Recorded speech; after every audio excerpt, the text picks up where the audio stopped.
Hello and welcome to Property Question Time. I'm Stephen Galpin and this is a show where we're going to put our property experts to task answering your questions.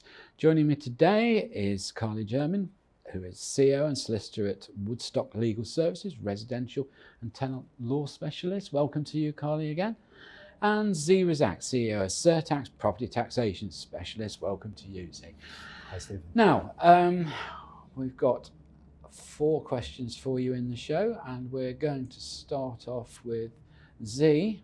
Why is it interest rates applied to mortgages rise instantly as and when the base rate increases, and yet it takes months to reverse when the base rate reduction is applied? You're going to get me start defending the banks here, it sounds yeah, like. I think so. To be fair, I think people don't really realise the timing lagging effect of when rates change. It's because when rates change to increase, it's the cost of borrowing, because that's what it ultimately is what are they getting debt for? And there's also always a lag. So people are very conservative, and when prices increase, they reflect them very quickly. But when prices drop, it's whoever first has the guts, as you'll notice with the banks, to cut the price of lending, i.e. the interest rate. And that sometimes takes time because they may have bought debt at a higher cost and they have to get rid of the debt that they've already bought, because that is what they're ultimately using to lend. So they're lending what they've already bought? Of course, okay. And that timing effect, and when things change rapidly, and this is what's been happening, is causing banks a lot of problem because they forecast, because they have something called the balance sheet, and they have to manage their cash liquidity, and they have to forecast so many months ahead.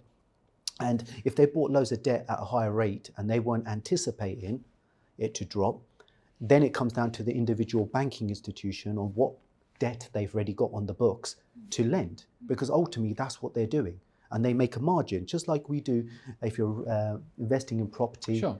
You make a margin on what rent you charge to the cost of actually running the business, like mortgage, interest and everything else. So without defending the banks, I think that's what happens. But then it comes down to being a savvy investor to look in the market, get a good mortgage broker, look in the market and see who's lending the money at the most cost-effective rate. And that's why there's a variation. And you'll see that with banking institutions. But to stop hardship in that area, do you think it's an idea? I mean, I've heard over the years many times the argument whether residential property lending for homes and make that distinction between homes and investment, should perhaps lending for homes be divorced from base rate? Does it have to just track it so finitely? I think it comes down to whether we want the private sector or do you want the public sector to be doing this? Because if you want the private sector, no one's going to give you something at a loss, are they? Logically, if that's what you're no, proposing. But if, for instance, a building society could borrow 30-year money, couldn't it? For instance, so irrespective of whatever happened to the base rate during that period, that they can still lend at a rate. Now that might be slightly higher than 1 over base or something like that, or the silly situation I got into a few years ago when I had a tracker mortgage in 2008, and it went so low that it was 2%, I think, above base, and it ended up that it went so low that they were paying me. I was getting a check every month. Wow. I mean, we've been in these sort of silly circumstances, and I just go back to that and think, well, if it had been specific home lending that they'd borrowed, that they were lending, then you wouldn't need this fear that keeps going into, especially young homeowners. They're terrified at the moment of what's happening. I mean, they're thinking that 4.5%. Oh, what am I going to do? I mean, when I was buying my first house, I think it was 10 or 12%, and it went up to 15%. So they haven't seen nothing yet. I think that one of the key things is the central banks, right? And that's what you're talking about, the base rate, is what rate are they providing to the retail banks? Because that is ultimately what's driving all this. And the debate is whether from a social perspective, a social justice perspective, whether they should be subsidized by the government. I think that's the only way, because if you're a private enterprise, you're never going to sell, or very rarely, if you want to stay in business, you're going to sell something that's going to make you a loss. And there's a big challenge, because holding money, liquidity, there's so much criteria for the banking sector. There's a cost of holding money as well. Well, I appreciate that, but you know, if you're a shopkeeper, you buy stock, don't you? You put it on your shelf and you sell it over a period of time. So I can't see why a house lender, for instance, can't buy some, even if it's 5-year money, put it on the shelf and say, well, I'm fixed at 5, so now anybody that comes to me for a mortgage, I'm going to charge them 7, and I'm going to charge them 7 on all that money until it's gone. Am I being too simplistic? I think you are, and I would explain this in the way. It's a really good example. Not for the first time. See, the reason being is something called liquidity, and this is what, especially with Basel and all this liquidity reform that happened in the banking sector, they have to get evaluated on a daily basis. A lot of these banks, right? So it's not simple of holding like the stock in it whenever I sell That's it. their stress test. Exactly, and Right, they've been, especially 2008 when they got bailed out, the criteria got more rigorous. And you think about even a percentage point, they do it base points, bips they call it. That's a big difference, isn't it? And even one change in that affects their profitability, and they have to speak to shareholders. So not to defend them, this is what happens when you got the private sector. It's not perfect. But you see, going back to all that trouble of the sort of 2008 to 10s, I suppose, I mean, that was because, I mean, it wasn't our fault, was it? It wasn't our kids having 100% mortgages that caused the problem. It was these people in America that were packaging up all these portfolios, getting them to be as expansive as they could, lending to anybody that would sign the bit of paper, and then flogging the portfolio. That was the downfall of it all, wasn't it? That was one of them, the derivatives that you're talking about. But the issue in the UK, I think everyone forgets Northern Rock and all the rest of the stuff. So we did quite a lot as well. It wasn't just the States. We were doing 120% mortgages. And I think that was obviously not sustainable as soon as the price drops.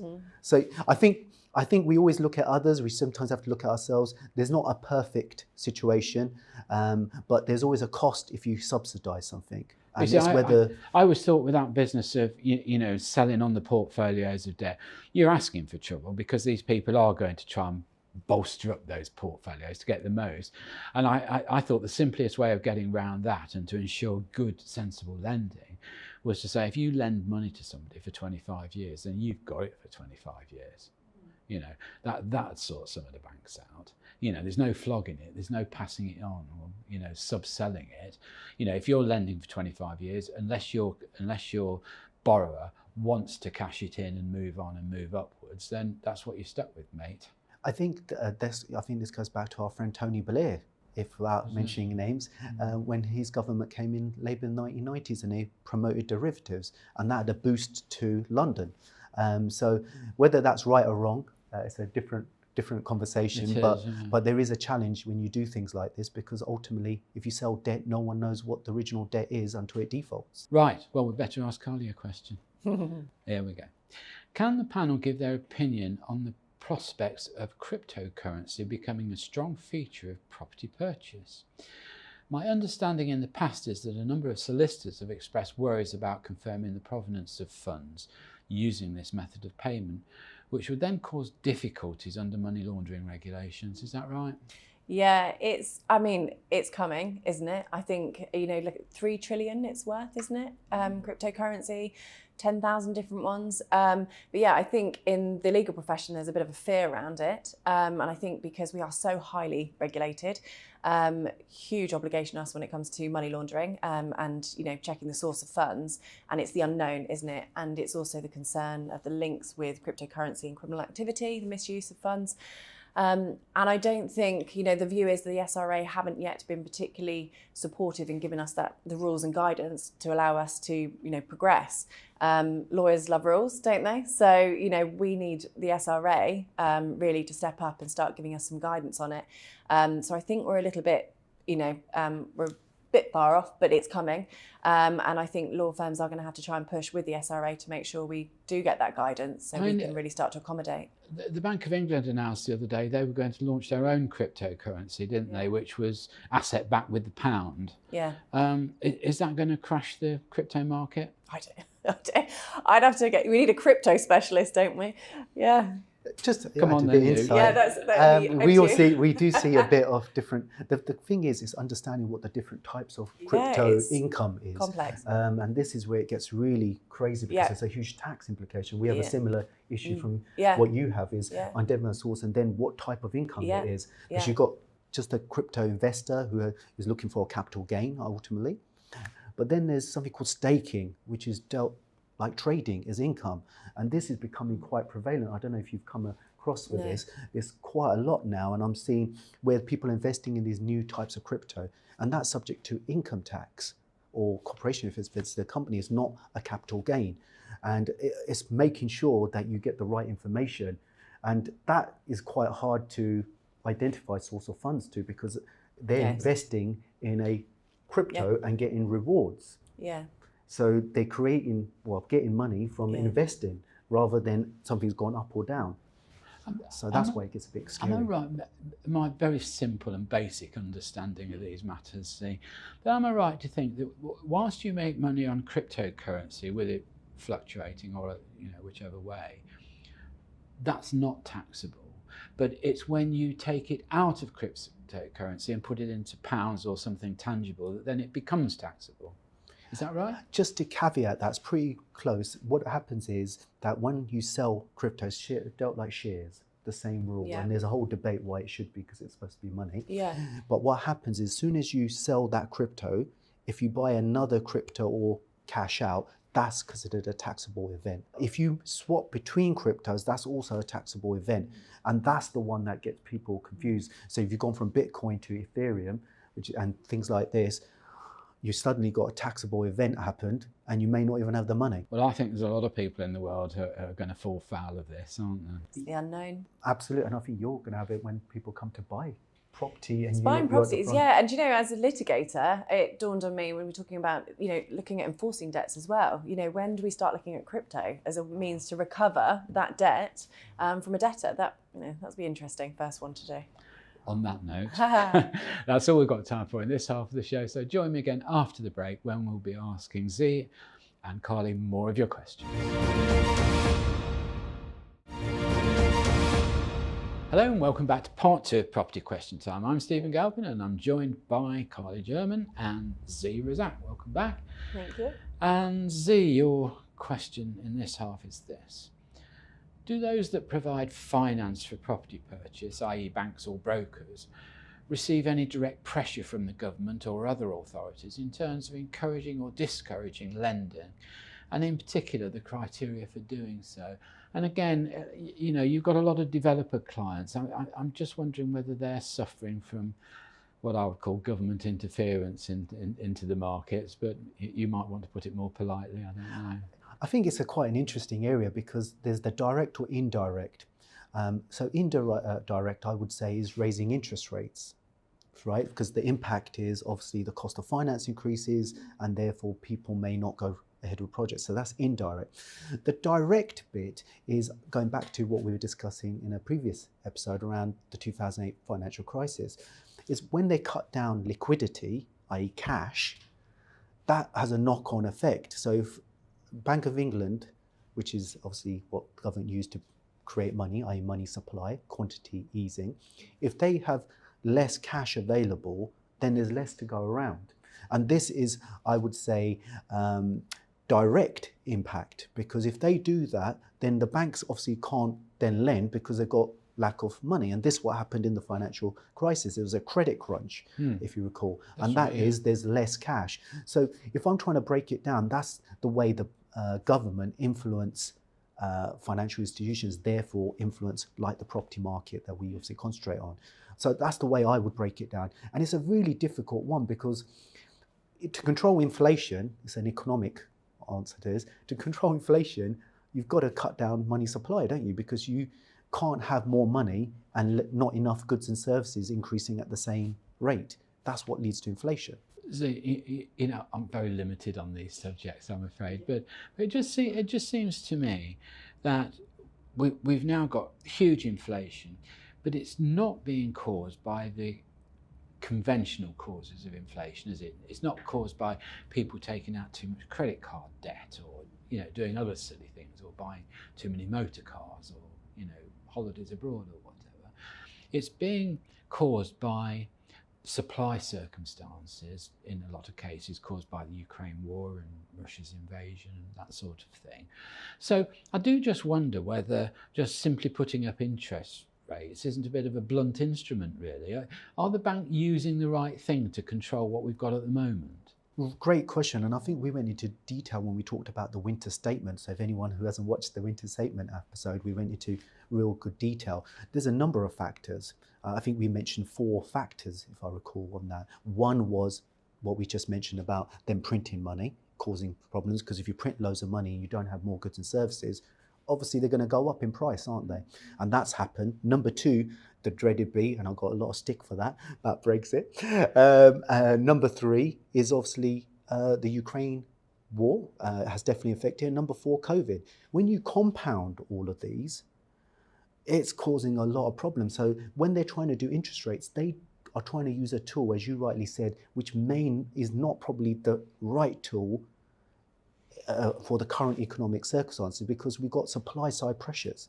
They need to increase goods and services, not just increase interest rates. And I think you've made a fantastic point that that's not having the desired effect like it's done historically. They used to increase interest rates to control inflation. But as you rightly said, people are borrowing and the money issues are different in the current economic climate.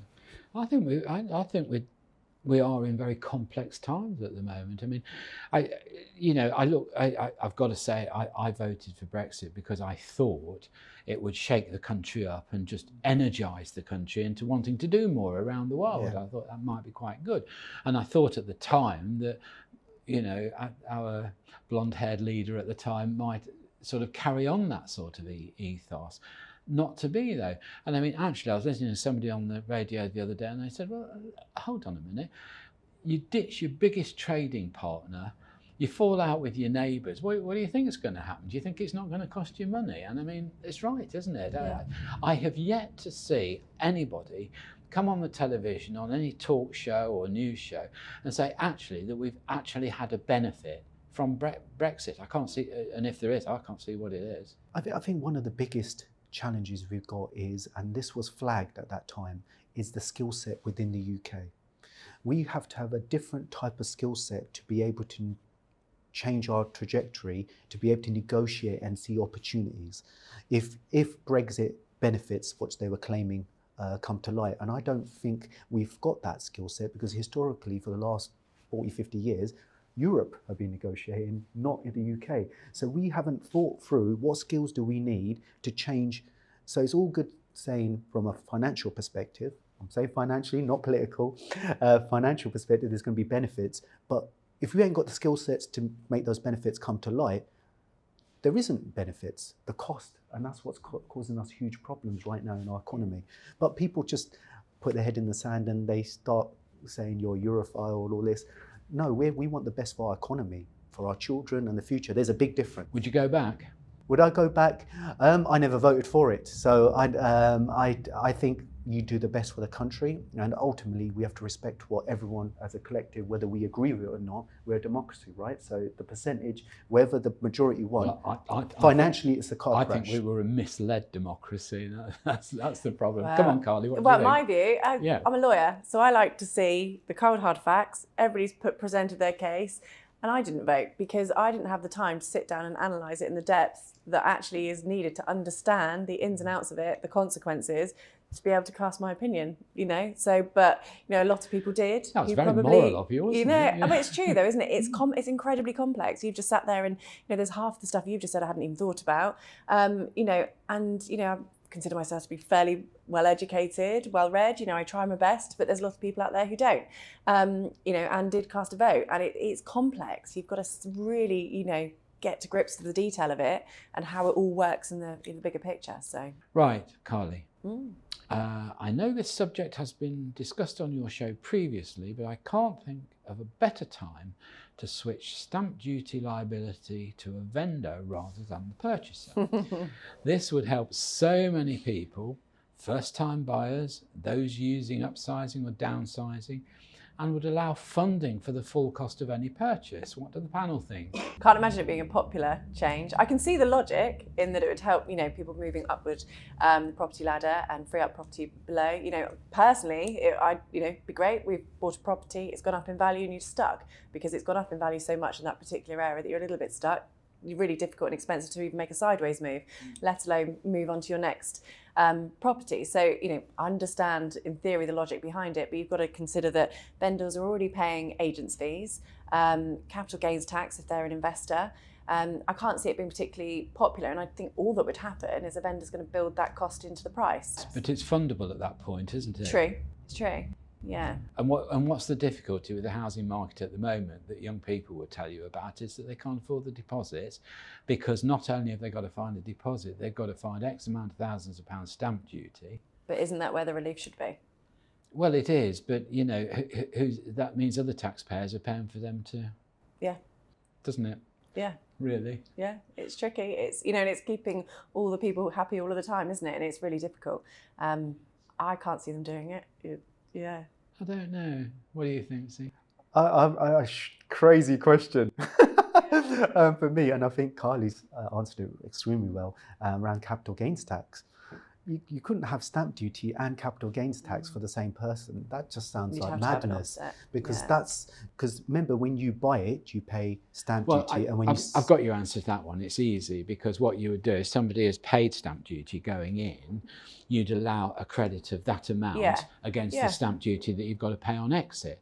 And I don't know what the figures would be, but I imagine that if most people selling their houses in the private sector, and I'm not talking about investment ones, but just private homes, most people have made a profit. That's why they're selling, to either use that profit to downsize and not have a mortgage, or upsize and have something better. So they're making a profit. We already allow that to be tax-free if it's your home. You see, I'm not sure that that's that sustainable. I don't see. I know it wouldn't be very popular, but I don't. Turn the camera up. I think if you make a profit, you make a profit and you pay tax on it. But it's all relative, isn't it? It's all relative. It's not as though, you've still got to have somewhere to live, and you've still got to continue, and you need people to continue moving. I think this is a quite interesting, Stephen's raised proper controversial debate. I think on your main home, that's one of our biggest privileges. Let's not start. Is there anything going to be left? We're going to have anyone left in the country after this if we start doing this stuff, because how are you going to administer people? Common question, capital gains tax. I don't understand it. That's a common question, especially in tax season that we just went through, especially when you start talking about their main house, and there's loads of complexities around that. It's not always the case that you don't pay tax on your main house, by the way. Well, I'm going back to question one. Give it land registry to sort out. I think it'd be for our professions, it'd be quite difficult, because you have the legal person who obviously administers and helps support the conveyancing and has to have some understanding of stamp duty. Then you've got your tax advisor, accountant, if you're a investor or need advice. For all these people to then be able to explain to a lay person, especially a change like this and that crossover, I think that would be quite challenging, I would say. I think that would require I think the pair of you have got no nerve. That's what I think. An option to pay it over time as well. Why? You're getting the funds for your house that you're selling? 60 days at the moment, capital gains tax. Right. Well, on that note of discord, that's all we have time for today. So, Carly, Jermyn and Zee Razaq, thank you both very much for coming. Thank you. Thank you. Great, you've done very well. Great answers. Thank you so much. I'm Stephen Galpin. Join me again next time on Property Question Time.